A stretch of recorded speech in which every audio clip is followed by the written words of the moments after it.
পৃথিবীর অনেক মানুষ তোমাকে আল্লাহভীরু মনে করে, আবার অনেক মানুষ তোমাকে পাপিষ্ঠ মনে করে। অনেকে তোমাকে ভালো মনে করে, আবার অনেকে তোমাকে খারাপ মনে করে। কিন্তু বাস্তবতা হচ্ছে, তুমি তো তোমার নিজেকে অনেক ভালো করেই চেনো। তুমি তো তোমার নিজের ব্যাপারে অনেক ভালো করেই জানো যে তুমি কেমন। তোমার গোপন বিষয়গুলো শুধুমাত্র তুমি জানো, আর তোমার প্রতিপালক জানে। সুতরাং প্রশংসাকারীদের অতিরিক্ত প্রশংসা যাতে তোমাকে প্রতারিত না করে, এবং সমালোচনাকারীদের অতিরিক্ত সমালোচনা যাতে তোমাকে ক্ষতিগ্রস্ত না করে।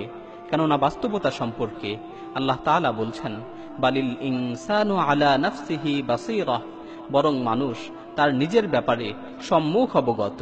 জীবনের সবচেয়ে বড় বাস্তবতা হচ্ছে, তুমি তো জানো না যে কোন অবস্থায় তোমার মৃত্যু হবে। সুতরাং একনিষ্ঠতার সাথে আল্লাহ তাআলার কাছে ক্ষমা প্রার্থনা করো, একনিষ্ঠতার সাথে আল্লাহ তাআলার কাছে তাওবা করো। নিজের জীবনের ভুলগুলোকে শুধরানোর চেষ্টা করো।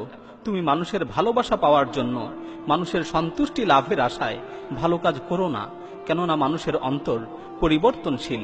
আজকে হয়তো তোমাকে ভালোবাসবে, আবার আগামীকাল তোমাকে ঘৃণা করবে, তোমার সমালোচনা করবে।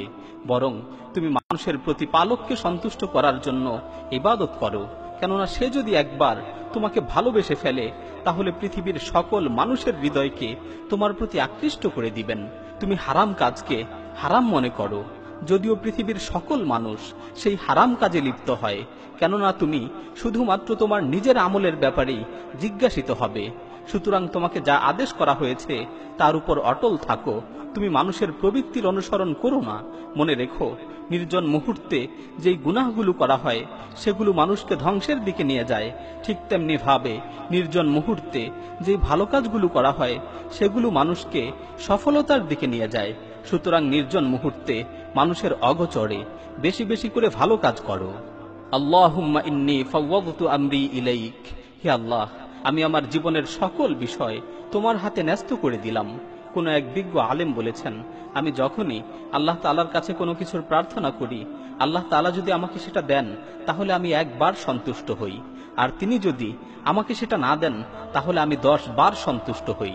কেননা প্রথমটা হলো আমার ইচ্ছা, আর দ্বিতীয়টা হলো সেই মহান প্রতিপালকের ইচ্ছা যিনি অদৃশ্যের জ্ঞান রাখেন। সুবহানাল্লাহ, আল্লাহ তাআলার সাথে কি অপরূপ সম্পর্ক।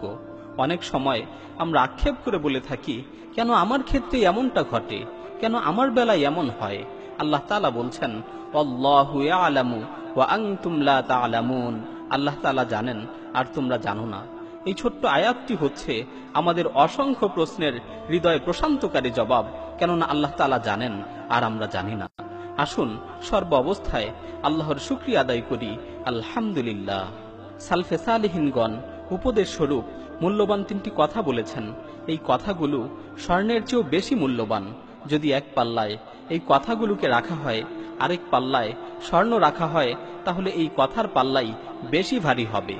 1 নম্বর উপদেশ হচ্ছে, মান আসলাহা মা বাইনাহু ওয়া বাইনাল্লাহ আসলাহাল্লাহু মা বাইনাহু ওয়া বাইনান নাস। যে ব্যক্তি আল্লাহর সাথে তার সম্পর্ককে ভালো রাখবে, আল্লাহ তাআলা তার সাথে মানুষের সম্পর্ককে ভালো করে দিবেন।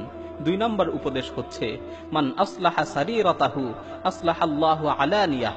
যে ব্যক্তি তার অভ্যন্তরীণ চরিত্রকে ভালো করবে, আল্লাহ তাআলা তার বাহ্যিক চরিত্রকে ভালো করে দিবেন। 3 নম্বর উপদেশ হচ্ছে, মান ইহতাম্মা বিআমরি আখিরাতি কাফাহুল্লাহু আমরা দুনিয়াহু ওয়া আখিরাতুহু। যে ব্যক্তি তার আখিরাতের বিষয়কে নিয়ে বেশি বেশি চিন্তা করবে, আল্লাহ তাআলা তার দুনিয়া ও আখিরাত উভয় জগতের জন্যই যথেষ্ট হয়ে যাবেন। হে মানুষ, সবচেয়ে পরিতাপের বিষয় হচ্ছে, আসমান ও জমিন সমপরিমাণ বিস্তৃত জান্নাতে যদি তোমার জন্য একটু জায়গার ব্যবস্থা না হয়।